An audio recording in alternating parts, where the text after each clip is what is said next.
Despite Arsenal having a number of excellent chances last night, it was PSG keeper Donnarumma. Donnarumma was magnificent last night, who grabbed the headlines, great saves, just at the first leg in North London last week.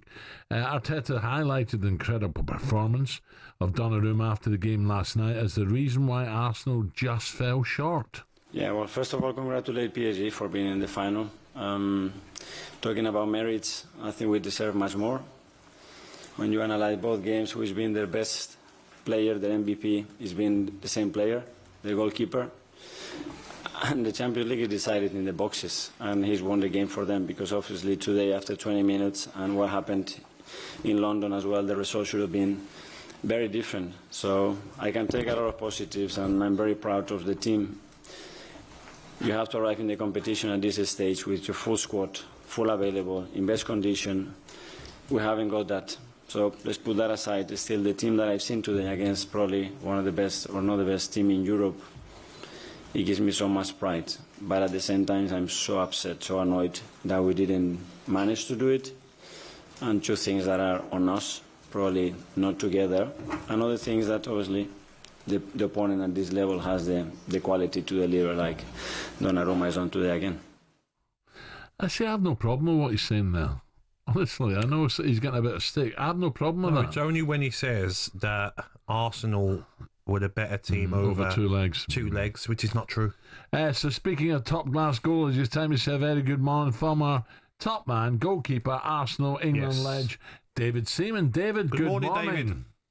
Good morning, Al. Morning, Gabby. You okay? Oh, yeah, David, a lot of people are screaming Arteta's got to go, and that's once again a massive letdown. First 15 minutes, I thought Arsenal were all over them, and some of the saves this fella made were unbelievable.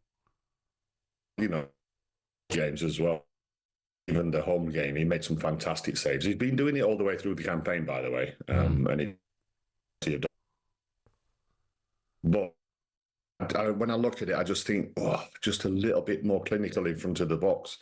You know, there's a couple of saves he made where it was, if we finish better, we score. You know, even when you look at like Declan's header really early on, and then I think Martinelli had one, like, where Donnarumma saved it with his knee. You know, if you get a bit more clinical in that, then you score the goals, and that's exactly what PSV did. Odegaard as well, that one will low down. How did he get down to that, David?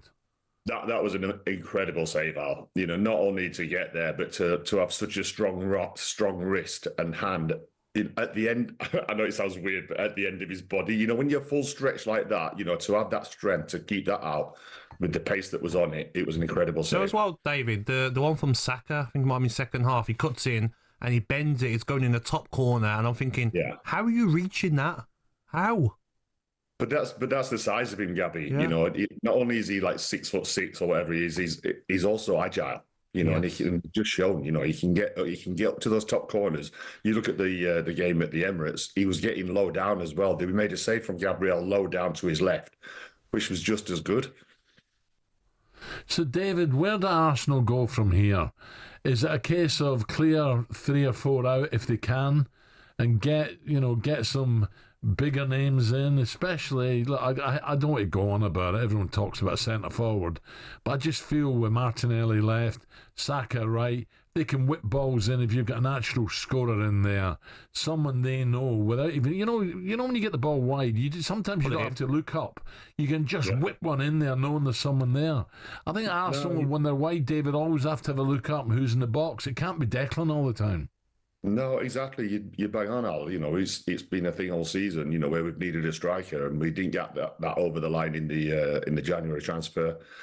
Hopefully, they get that sorted out in the summer, and then they'll kick on. You know, but what I can say about Arsenal is that we're now knocking on the door every time. You know, people saying, "Oh, yeah, but we keep failing," but we're knocking on the door, and sooner or later we're gonna walk through that. You know, even Mikel mentioned about a lot of the players have never played in the Champions League before, or not in the Champions League, in the Champions League semi-final before. You know, so that's a new pressure that they've dealt with. You know, and you can't say that Arsenal didn't play well over the 2 legs.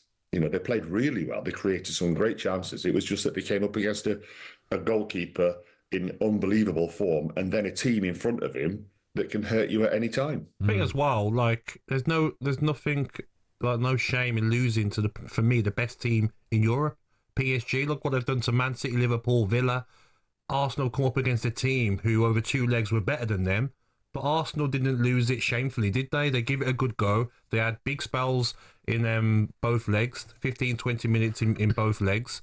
And now they've got to go in the summer, David, get a striker in, a clinical one, maybe get a few players out, Gabriel Jesus maybe and some others, and go again next season.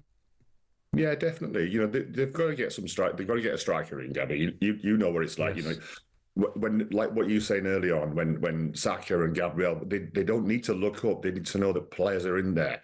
You know, and even I was watching last night on TV, and they cut inside to play that cross in. There's nobody in there, so then they have to play it short. Yeah. You know, but you know, it's going to be a big summer, I'm sure. But you know, for me, you don't even think about getting rid of Mikel, because the improvement that he's making season in, season out now, you know, it's brilliant, and it's fine margins at this level now. Yep.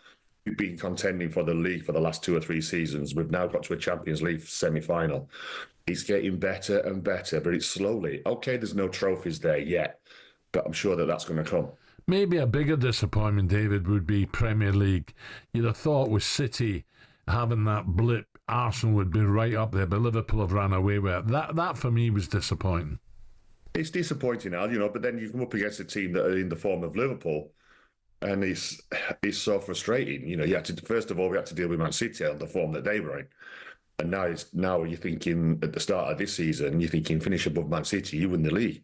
And then all of a sudden Liverpool come into the equation.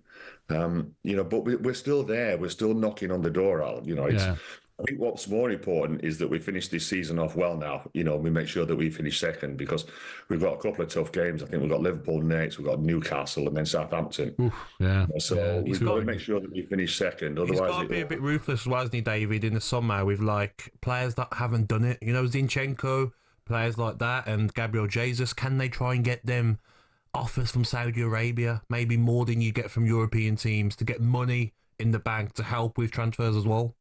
Yeah, I don't know where they are in the situation with FFP. You know, all those calculations. You know, whether they've got money to spend, but you know, if you do have to get players, then you need to do that. You know, you don't want to see a lot of players leaving, because the squad's not exactly rich of like quality players. You know, we're lucky that we've got like players coming through the academy that are doing unbelievable stuff at, you know, at first team level. So yeah, it's like, take stock, look at it, you know, and I'm sure that there's a striker coming in, because almost every game it's like, oh, if a striker was there, he'd have put that away. You know, and you guys know what it's like. You know, you've done it at the top level. You know, you get chances, and you get those chances in the 6-yard box or in and around the 6-yard box that's natural to you. You know, we've got players that are coming into the 6-yard box that aren't natural finishers. And David, of course, you'll be looking forward to Tottenham and Manchester United meeting in the final to go into the Champions League next year. You'll be looking forward to that. Absolutely not. David, have a great day, mate. Have a great weekend. See you, pal. Thank you. You guys, thank you. Oh, imagine that, Tottenham getting. They could do. There's every chance. talkSPORT Breakfast with Alan Brazil. Thursday and Friday morning, 6 till 10. On AM, on DAB, via the talkSPORT app and on your smart speaker. talkSPORT.